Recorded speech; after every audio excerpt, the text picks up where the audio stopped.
about to eat all of my words of everything that I've ever said on the channel today. So if you've watched a few of my videos, you know there's a couple of things I tell everyone not to do. One is doing healthy recipes. Two is using complicated ingredients. Today I'm gonna do both. But hear me out, I have an explanation for this. I've been craving an acai bowl lately. As a Brazilian, I absolutely love them. And acai bowls are by definition a healthy thing. It's not like I'm trying to make a healthy version of a chocolate cake. That you will not find here on the channel. And I want to make some granola to go on top of that acai bowl. I'm thinking something crunchy, something delicious. And if you follow me on Instagram, you know I asked you guys to submit some questions. While I answer your questions, we're gonna make this granola. Good? Let's do this. So the first question was, do you bake out of your home or do you go to a professional kitchen? While I'm baking at home, obviously here, whenever I'm making anything for the bakery, I do have a professional kitchen that I go to. It's like a co-working space, but it's just like a professional kitchen. I'll put a link in the description below of a video where I took you guys there. The reason why I don't film any of the videos there is just because it's loud, there's an exhaust, there's always people around. Not pretty. It's a functional kitchen. But if you guys want the full tour, let me know in the comments below. I am happy to take you on a full tour of the commercial kitchen. First unusual ingredient is TVP. If you don't know what TVP is, it's texturized vegetable protein. This is what we had before there was a Beyond Burger, okay? And it did the trick, but then Beyond Burger came and changed the freaking game. I still use it sometimes, like on savory recipes, but recently I saw something on Pinterest. Why can't I open this? There we go. But recently I saw something on Pinterest where they were using TVP in granola, and I was like, that's freaking brilliant. I'm just gonna include it in there and we'll see how it goes. And if you use it in like savory sauces, like I used to do meat sauces and stuff, it absorbs the liquid and it becomes kind of like a ground beef-ish texture. But yeah, just on its own, it's just here. It's just like kind of like a crunchy crumble situation. And the second question was, what's something that you wish somebody had told you when you were starting your business? Yes, if I had to narrow it down to one piece, it would be probably consistency is key. Like, you will see a lot of people who will start a business and they will just fizz out because it is hard work. It's not only just putting in the work, it's putting the work consistently, day after day. When you're tired, you got to keep doing the work. When you're exhausted, you got to keep doing the work. When you're discouraged, you got to keep doing the freaking work. I heard some kind of CEO say this in an interview. Your business cannot fail if you just keep going. And that is just a mantra that's always echoing in my head.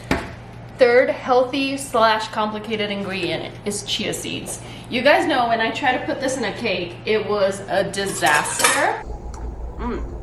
Crunchy. Always something you want in your cake. But for overnight oats they work, and for a little crunchy something here in the granola, I think they will work out well too. I don't like when chia seeds get that like texture, you know what I'm talking about, like that kind of gooey texture. That's kind of gross, but here they're gonna be crispy, so it's all good. Third question, have you had to deal with a partner that disagrees with everything? Absolutely not. There are people who disagree with stuff just because it's fun.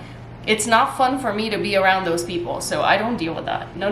Moving on to flax seeds, another one that I definitely do not advocate using in any kind of baking. I don't know who needs to hear this, but you do not need a flax egg in your recipe, but it's okay for granola. And the next question was, what is your favorite St. Pete beach? Casa Grill is my favorite. It's quieter. So the other day, oh my gosh, we need to talk about this. Put a pin on that. This weekend, I actually had a pop-up in Tampa at Blind Tiger. It went amazing, and I got to meet so many of you, and we had a line out the door. Heart grew like 8 sizes. I was on the verge of happy tears. There was one girl whose birthday it was, and that's what she wanted to do for her birthday. Like, so freaking awesome. Excuse me, oven. I'm having a moment here. Rude. We sold out of the vegan croissant sandwiches because they did a sandwich with just egg and BioLife cheese. So good. And then later that day, I had lunch with my friend Robbie. It was his birthday. We went to this place called Flourish in Tampa. He was the one that suggested it. And then I realized I was already following them on Instagram. It was so good. So they do vegan pizzas and vegan bowls. and everything tasted absolutely incredible. And then they had all of these fun like alcoholic drinks. Like I had a sparkling wine that came in a can, which was pretty cool. And then Robbie had like this like boozy tea that he thought was really good too. When we were paying, I got to talking to the person that was checking us out, because I will talk to literally anyone. And turns out he was the owner. Shout out to Keith and Jill. Jill came over and said that like she watches all the videos and she's been following me for a while, which was so cool. But their business is such a cool spot. So if you're in Tampa, make sure you check out Flourish. I loved it. Now, what were you talking about before I got on this tangent? Favorite beach. It depends on what kind of vibe you're for. Like, if you want a beach that has like, you know, a boardwalk and lots of things going on, like Clearwater Beach is the place to go. But like if you want more of a calm vibe, white sand, very little noise, Paso Grill is the way to go. Which I shouldn't be telling you, because now everybody's gonna go there. But like I can't help but share stuff that I love. So now we're just gonna do a pinch of salt. Somebody asked me recently, this is not a Q&A thing, but somebody commented on my videos and they asked why we put salt in desserts. The reason is because it balances things out. When you have something like vanilla and chocolate and, you know, all these sweet things, you need a little bit of salt to offset that. Otherwise, it's just kind of like a one-tone sweetness, which is not good. So obviously you don't want too much salt that's going to make it like salty. Like I'm not a salted margarita kind of gal because of that, because all I taste is salt. But like just a little bit of a pinch just to kind of even things out.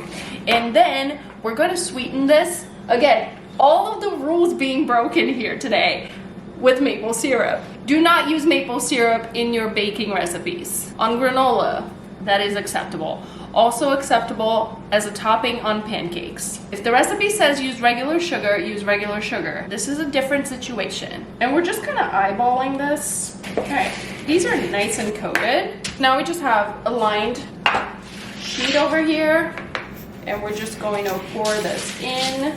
You want to spread this out so you have like a thin layer so everyone gets toasted at the same level. Otherwise the people in the middle, the granola in the middle that's not touching the pan is not going to cook evenly with the borders, and then you're gonna have burnt granola. Beautiful. Let's get this in the oven. I put a timer for 20 minutes. Let's see if that's enough. We definitely want the granola to be crispy, nothing worse than soggy granola. All right, let's do more questions while we wait for this granola to cook. So the next one was, what's a favorite famous chef memoir that you have loved? I have actually not read any. So I will take recommendations on that. Drop it in the comments below. I am very excited about Candace Nelson's memoir / business book coming up. She's the creator of Sprinkles, and I respect so much what she has done with that brand. Like, she reinvented cupcakes. She invented the cupcake ATM, and she transitioned into a career in television, and now she has a super successful pizza place too. So respect her as a business owner, and I cannot wait for her book. It's coming out later this year. So that would be my first. What is my favorite recipe? Let's go on a little side quest for a moment again, but recently I made a reel about this New York Times article that I found that was talking about gravestone recipes. And it was about how there's like all over the world, people put their favorite recipes on their gravestone because they wanted to live after they're gone, which I thought was really freaking cool. And it also made me think about, what would my gravestone recipe be? And I, gave this some thought. So I think it would be my butter pecan cookie recipe, because that was the first thing that I made as a vegan that was like, this is really good. That would be my gravestone recipe, and also my favorite recipe, because it's just like universally loved. Like, I'm gonna keep thinking about this in the back of my mind, and like I'll be in the shower 3 weeks from now and I'm gonna be like, oh, that's the one. You know it's gonna rain when magic is just like slinked up in some corner. Such a random place, but she's just so scared of thunder, poor baby. It's gonna be okay. It's gonna be okay. Things are starting to smell. I think I should check on the granola to make sure it doesn't burn. No, we're not ready yet. Like, let's shake it up a little bit. Oh, now you have to hear the thunder. Like, it's getting really loud. Hopefully it doesn't get too too dark in here. It is pouring outside, which means I had to turn on the light. Which means now because I'm wearing a hat, I have a shade over my eyes. This is terrible. Am I gonna be cool? Am I gonna be cool and do the backwards hat? Because I definitely can't take the hat off. The granola's cooled.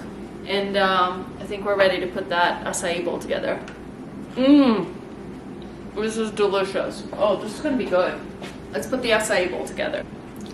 This is ridiculous. So we're using the Trader Joe's acai puree packets. So we're just gonna use one of these. And while I cut this open, next question is, what is my favorite book? I actually answered this on another Q&A here on the channel. And I think my favorite book of all time is probably The Night Circus. I really love the ACAI series. It's just like brain candy. And be careful not to get acai on your clothes because it will get everywhere. Next moment of swallowing my own words. I always say do not use a banana in your recipes.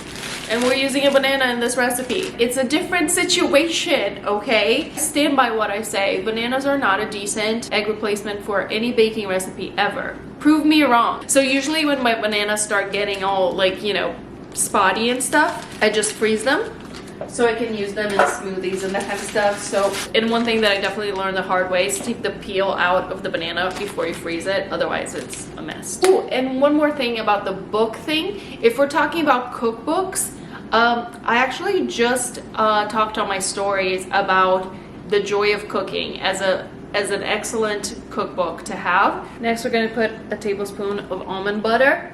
Gotta give it a good shake because it's the organic stuff, so it's all. And the final thing we're gonna do is just add some protein powder in there. Just kidding, we need a little bit of almond milk.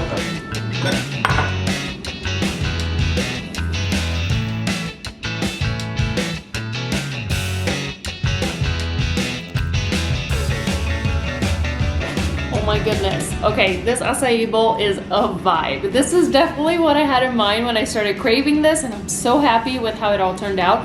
But now we have to taste it to make sure it tastes as good as it looks. I'm sure it will. It's so good.